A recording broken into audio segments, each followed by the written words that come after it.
11 अक्टूबर को मैं और कांग्रेस के तमाम साथी देवास जिले के संवरसी गांव में हम लोग गए थे।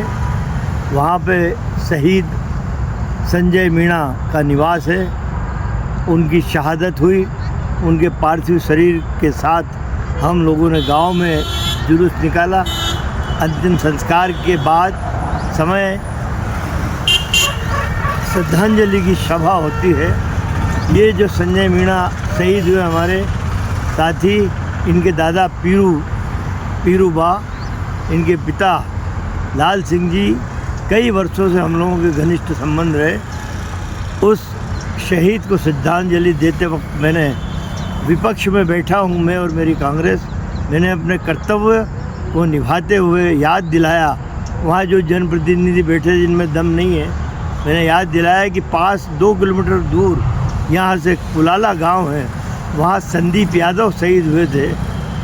मैं और तत्कालीन कलेक्टर एसपीएम 2 दिन, जिस दिन खबर आई और दूसरे दिन अंतिम संस्कार के समय पूरा प्रशासन, हम लोग पूरे समय मुस्तैद रहे।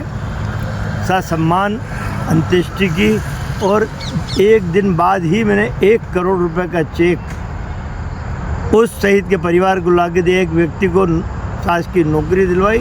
ये मेरा कर्तव्य था। मैं जनप्रतिनिधि हूँ। विपक्ष में बैठ के यदि मैं उस शहीद परिवार के लिए ये सुविधाएं जो शासन ने निहित किए यदि दिलाने की बात करता हूँ, तो वहाँ बीजेपी की जनप्रतिनिधि को लगता है कि राजनीति हो रही है। अरे राजनीति नहीं, ये तुम्हें अपना कर्तव्य याद दिलाने के लिए। सांसद जी आए नहीं।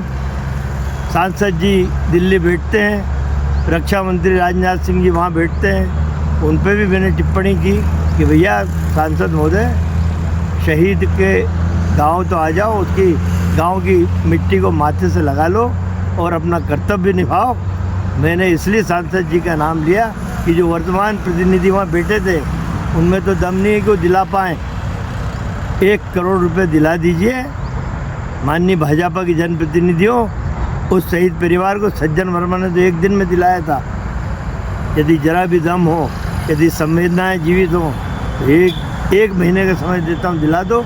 दूसरी बात, जो माननीय विधायक जी वहाँ बैठ के चक्कर पकड़ करके तालियां कुटवा रहे थे, उन्होंने कहा राजनीति का ज्ञान कम है, इतिहास का ज्ञान कम है। उन्होंने कहा कि जब सेना के जवान शहीद होते हैं तो उनके पार्थिव शरीर को गांव ले जाने के लिए अटल बिहारी वाजपेयी जी ने प्रधानमंत्री रहते पहल की थी। इनका बड़ा तुच्छ ज्ञान है। 1996-97 में जब देवगौड़ा साहब की सरकार थी, मुलायम सिंह यादव रक्षा मंत्री थे, उन्होंने ये कर्तव्य निभाया था और उन्होंने परंपरा चालू की थी। तो ज़रा अपना ज्ञान भी सुधार लें। और पत्रकार बंधुओं, आपके लेखनी में बड़ा दम है। ज़रा अच्छी लेखनी लिख के जो लोग कर्तव्य पथ पे देश की रक्षा के लिए बढ़ते, उन्हें न्याय दिलाने का काम कीजिए।